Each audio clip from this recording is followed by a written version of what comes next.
بيبدأ فيلمنا النهاردة في اسم شرطة شنغهاي، وبنشوف رئيس عصابة التمساح وهو بيضرب الضباط والعساكر علشان كانوا حابسين مراته وعايز يحررها ومحدش قادر عليه خالص.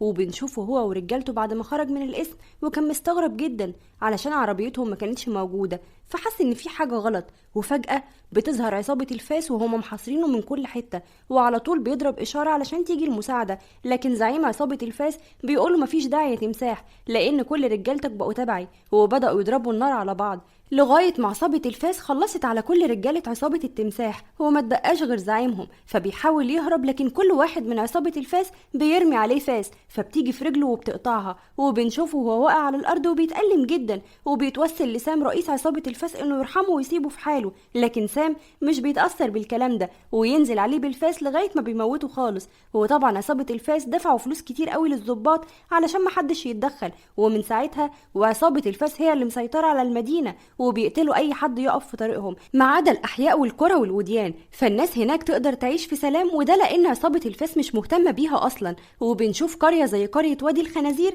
واللي بتكون قرية فقيرة جدا، وكان اغنى واحد فيهم الخياط اللي كان بيفصل لهم الهدوم، والخباز اللي كان بيخبز لهم العيش بطريقة بدائية جدا، والشيال اللي كان بينقل لهم البضايع. والقرية دي كان بيحكمها واحد على طول سكران وبيعاكس اللي رايح واللي جاي، والناس كانت بتجامله وتعامله باحترام علشان الايجارات المتأخرة عليهم دايما. وبعد شوية بنشوف واحد بيستحمى قدام الناس في القرية عادي لغاية ما المية قطعت عليه، فبينده على مرات المالك علشان يشوف هي قطعت المية ليه، فبتنزل جري وتقوله لما تدفع اللي عليك الأول أبقى أرجع لك المية. هو راحت مصبحة عليه. وبنشوف 2 رجالة شكلهم غريب، هو اللي بيكونوا سينج وأخوه بون، وبيدخلوا القرية وهم عاملين نفسهم من رجالة عصابة الفاس، فبيروحوا للحلاق علشان يحلقوا شعر بون. وبعد ما بيخلص بيطلب منهم فلوس، فبيتعصب بون وبيقلع الجاكيت اللي كان لابسه، فبيقولوا سينج انت مجنون عايز تاخد فلوس من زعيم عصابة الفاس؟ لكن الحلاق ما بيهموش اللي بيقوله سينج وبيصمم، فبيحذروا سينج للمرة الأخيرة، فبيقولوا الحلاق لو حتى هتقتلني هتلاقي 1000 غيري، وبيصمم ياخد فلوسه.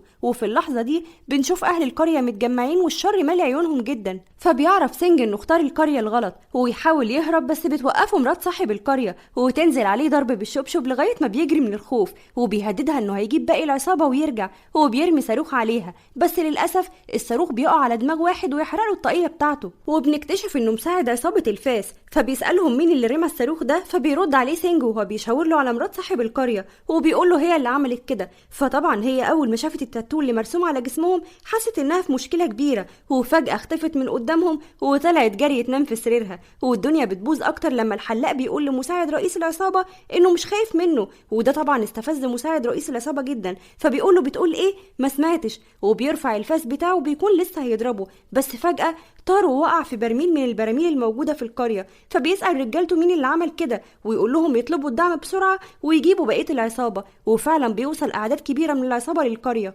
وبدأوا يخوفوا الناس ويعذبوهم، وبيجيب بنته ومامتها ويرمي عليهم بنزين، وبيقول لهم لو ما قلتوش مين اللي عمل كده في المساعد بتاعي هولع فيهم، وبيولع الولاعة بتاعته وبيرميها عليهم فعلا. وفجأة بيظهر الراجل الشيال وبيلحق الولاعة قبل ما تقع عليهم، وبيقولوا ان هو اللي عمل كده في المساعد بتاعه، فبيهجم عليه باقي افراد العصابة لكنه بيفضل يضرب فيهم واحد ورا التاني باستخدام حركات الكونفو الرهيبة، بس للأسف عددهم كان كبير جدا وما بيكونش قادر عليهم. وفي اللحظة دي يظهر الخياط بالحلقات بتاعته وينضم ليه وينزلوا فيهم ضرب، واخر ما زهقت العصابة بدأوا يطلعوا الأسلحة، وهنا بقى ظهر الخباز اللي نزل عليهم ضرب بالعصاية بتاعته وانضم ليهم وكونوا تحالف قوي لحد ما خلصوا على العصابة وطلعوا يجروا ويهربوا. لكن زعيم العصابة سام كان متضايق جدا من اللي حصل وكان عايز يطلع غضبه في سينج وبون لأنهم مش من العصابة أصلا وهم السبب في كل اللي حصل ده. ونشوفه معلقهم وبيؤمر رجالته انهم يموتوه، واول ما ترمي الفاس على سينج نجح انه يتفاداه وبيفك القفل اللي كان مربوط بيه ويهرب في اخر لحظه.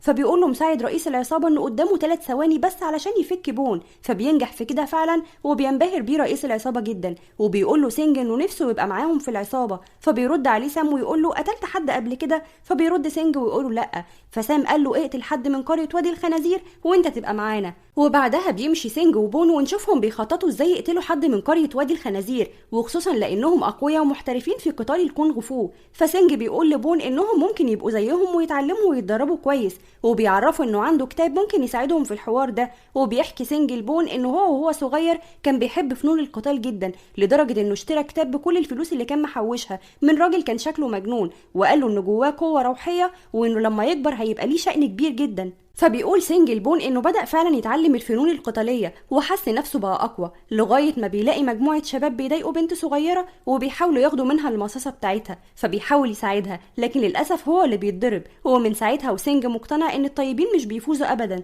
وبيروحوا عند بتاعة الايس كريم، واول ما بياخدوا الايس كريم بيسيبوها ويطلعوا يجروا ويركبوا القطر وهما بيضحكوا. فالبنت طلعت تجري وراهم بس طبعا مش بتلحقهم. ونروح مع بعض تاني لقرية وادي الخنازير، ونشوف مرات ملك القرية وهي بتحاول تطرد الشيال والخياط والخباز من القرية علشان خايفة من عصابة الفاس وانتقامهم، وبيحتج أهل القرية على قرارها ده، فبتتعصب عليهم وبتزعق فيهم لدرجة إنهم مش بيستحملوا صوتها. وفي اللحظة دي بتيجي البنت ومامتها اللي أنقذوهم من الرجالة الثلاثة دول وبيشكروها. ونشوف سينج وبونو هما بيراقبوا الموقف من بعيد لأنهم كانوا عايزين يقتلوا مرات المالك، ونلاقي سينج بيرمي عليها السكينة فعلا، لكن السكينة بتخبط في الحيطة وترجع تخبط فيه تاني. فبيقول لبون اضرب انت، فبيجيبها فيه بون، ولما بيضرب تاني بتيجي في دراع سينج وخشبة السكينة هي اللي جت على مرات المالك. ونلاقي بون بيحاول يرمي عليها قفص التعابين، لكن القفص بيتفتح وبيقع على سينج والتعابين بتقرصه. وتلاحظ مرات الملك وجودهم، فبيحاول سينج وبون يهربوا منها، ويقرر سينج انهم يفترقوا علشان يشتتوا مرات المالك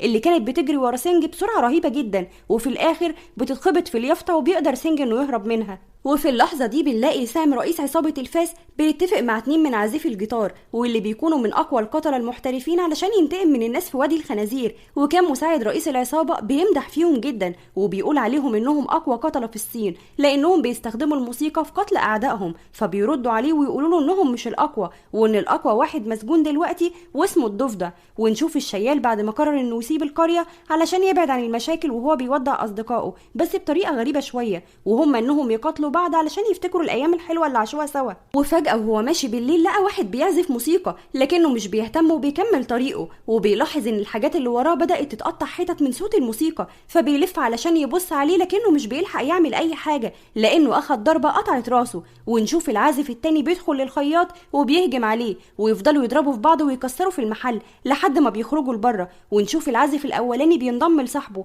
ويكونوا قاعدين يعزفوا الموسيقى ويضربوا الخياط. وبنشوف الزعيم سام والمساعد بتاعه وهم قاعدين في العربية بيتفرجوا عليهم وهم بيضربوا الخياط لحد ما بيكسروا الحلقات بتاعته. وفجأة بيظهر الخباز بالرمح بتاعه علشان ينقذ صاحبه ويدافع عنه، وبيقدر انه يصد هجماتهم ويقرب منهم لغاية ما وصل عندهم، لكنهم صدوا هجمته بقوة كبيرة جدا بترجعه لبعيد، وبيبدأوا يهجموا عليه بهجمات قوية جدا. فبيتصاب الخياط لكنه بيقدر يبعد الخباز عن الخطر، ويبدأوا من تاني هجوم عليهم. لكن في اللحظة دي بتخرج مرات المالك وتصرخ فيهم جامد لدرجة ان صوتها بيشتت صوت الموسيقى القاتلة، فبيطيروا علشان يهجموا عليها. وفي نفس اللحظة بيظهر الملك ويفضل يضرب فيهم ويطير سنانهم، وبنكتشف ان الملك محترف كونغ فو ويبدأ يمسكهم ويلف بيهم ويرميهم لبعيد، لكنهم بيقدروا يقوموا مرة تانية ويبدأوا يستخدموا الآلة الموسيقية ويعزفوا موسيقى على شكل محاربين بسيوف بيطيروا ناحية الملك علشان يقتلوه. لكن مرات الملك لما بتشوف الخياط والخباز ماتوا بتطلع لهم بره علشان تساعد جوزها،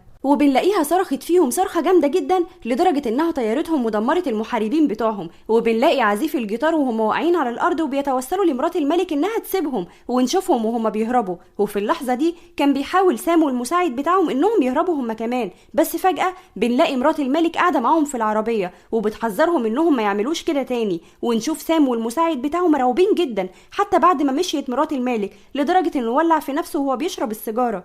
ونشوف سينج تاني يوم وهو في القطر وكان بيحاول يتنمر على راكب معاه في القطر لكنه اتضرب، فبيقول لبون ساعدني، وبنلاقي بون بيهوهو فبيمسكهم هما الاتنين ويضربهم لغاية ما بينزلوا جري من القطر، وبيلاقوا قدامهم البنت بتاعة الايس كريم فبيقرروا انهم يسرقوها وبيهجموا عليها ويهددوها بالسكينة علشان ياخدوا فلوسها، لكنها بترفض تقول على مكانها لحد ما بون بيقدر انه يعرف مكان فلوسها اللي مخبياها في عربية الايس كريم. وفجأة بيلاقوا البنت بتتكلم بلغة الاشارة وبتفكر سينج انه زمان كان بيدافع عنها وهي صغيرة علشان المصاصة وانها لسه محتفظة بيها لغاية دلوقتي. فبيفتكر سينج كل الاحداث اللي حصلت زمان، فبتحاول تشكره وتديله المصاصة من تاني لكنه بيرميها وبيهرب. وبيتضايق سينج جدا من نفسه لدرجة انه ضرب بون واداله الفلوس وقاله ان مش عايز تاني اعرفك.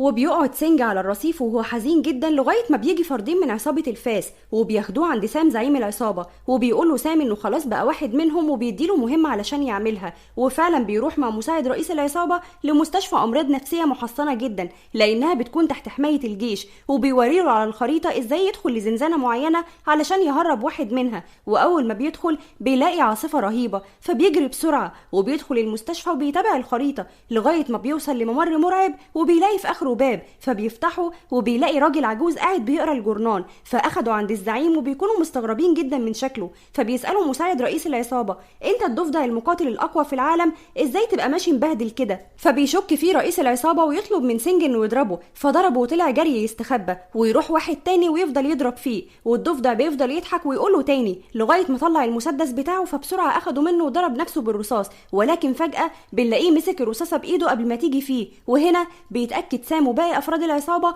ان هو الضفدع اقوى مقاتل في العالم، وبيقوم الضفدع ويضرب ضربه برجليه في الارض فبيشقها لحد ما وصل للكازينو. وبنلاقي الملك ومراته كانوا جايين علشان ينتقموا من عصابه الفاس، وكانوا جايبين معاهم جرس علشان يساعدهم في المعركه. فدخل عليهم الضفدع وقال لهم تقدروا تتحدوني؟ وهنا بقى قامت مرات الملك ضربت الترابيزه وقسمتها نصين، وبدات المعركه وبيفضلوا يضربوا في الضفدع، لكن الضفدع مش بيتاثر من ضرباتهم ومش بيتحرك من مكانه. فتجمعوا الاتنين علشان يضربوا لكمه قويه، لكنه بيفضل يضرب فيهم ويطيرهم ويوقعهم على الارض. فبيهجم الضفدع على الملك وقعدوا يتبادلوا الضربات بحركات سريعه جدا، بس للاسف الملك ما بيقدرش على سرعه الضفدع وبيديله لكمه قويه جدا بيطيره على الحيطه. ونشوف مرات الملك وهي عايزه تحاربه وتصرخ فيه باعلى صوتها، لكن الضفدع مش بيتاثر ويدوب رجع خطوتين ثلاثه. فبيهجم على مرات الملك ويفضل يضرب فيها لغايه ما بيبوظ لها وشها خالص، ويتجمعوا الاتنين تاني ويفضلوا يضربوا فيه باساليب مختلفه، بس للاسف بيكون من غير فايده، وكان بيصد كل هجماتهم وعمال يضرب فيهم ومش راحمهم. ولما بيحسوا ان الضفدع اقوى منهم بيقرروا يستخدموا الجرس اللي كانوا جايبينه معاهم كمكبر لصوتها، وبتديله حته زي الاسد تاني، بس المره دي بتستخدم الجرس بمساعده جوزها وبيدمر كل حاجه قدامها، وطياره الضفدع لبعيد جدا، وبيتصاب الضفدع اصابات خطيره وبيعلن استسلامه. ولكن دي كانت خدعه من الضفدع، فاول ما نزلوا الجرس هاجمهم بسهمين واداهم في بطنهم، وفضلوا ماسكين بعض لفتره طويله. فلما شاف رئيس العصابه كده امر سينج انه يضربهم بالخشبه اللي اداهاله، وفضل يوتر فيه لغايه ما سينج فقد اعصابه، وفضل يضرب رئيس العصابه بالعصايه على دماغه، وراح على الضفدع وضربه بالخشبه على دماغه. فده نرفز الضفدع جدا وقدر انه يفك نفسه ويطيرهم، وراح على سينج وضربه وشاطه برجله، طيره وقعه على الارض، وقام يديله بالبوكس، لكن سينج مسكتش وضربه بالعصايه في وشه، وفضل الضفدع يديله بالبوكس في وشه لغايه ما دفن راسه في الارض. وفجاه بيلف علشان يكمل قتال مع الملك ومراته، بس بيلاقيهم اختفوا واخدوا سينج معاهم. فبيزعق سام رئيس العصابه ويقول له انه فاشل لانه ما قدرش يقتل الملك ومراته، فما بيستحملش الضفدع الكلام ده وقام ضربه بوكس خلى دماغه تلف حوالين نفسها. وفي اللحظه دي كان الملك ومراته راحوا المعبد اللي فيه القريه علشان يعالجوا سينج، وكانوا مستغربين ان هو ازاي عايش لغايه دلوقتي. ونشوفه بيرسم لهم بدمه على الارض صوره المصاصه، بس مش بيفهموا معناها ايه، ويبداوا يعالجوا فيه ويلفوه بالقطن والشاش. وبيوصل الضفدع والعصابه للقريه علشان يخلصوا عليها خالص، ويلاقي الضفدع بقايا القطن والشاش اللي كان ملفوف بيه سينج، وبيطلع لهم سينج من الاوضه، ويتفاجئ الضفدع لما بيشوفه سليم ومش متعور خالص. وتبدا المعركه ويهجموا افراد العصابه على سينج واحد ورا التاني، وهو عمال يضرب فيهم بكل سهوله. ولما بداوا يتكتروا عليه سينج قضى عليهم وطيرهم بضرباته السريعه الرهيبه لغايه ما خلص عليهم كلهم. وكده ما بقاش فاضل غير الضفدع، ويفضلوا يبصوا لبعض لغايه ما سينج ضربه بالبوكس في وشه وكمل عليه بكام ضربه رهيبه، وبيطيروا ويوقعوا على الارض. ونزلوا سينج وفضلوا يتبادلوا اللكمات، وبيحاول الضفدع انه يصد هجماته، بس سينج كان اسرع منه واداله ضربه جابته الارض. فقرر الضفدع يغير اسلوب القتال بتاعه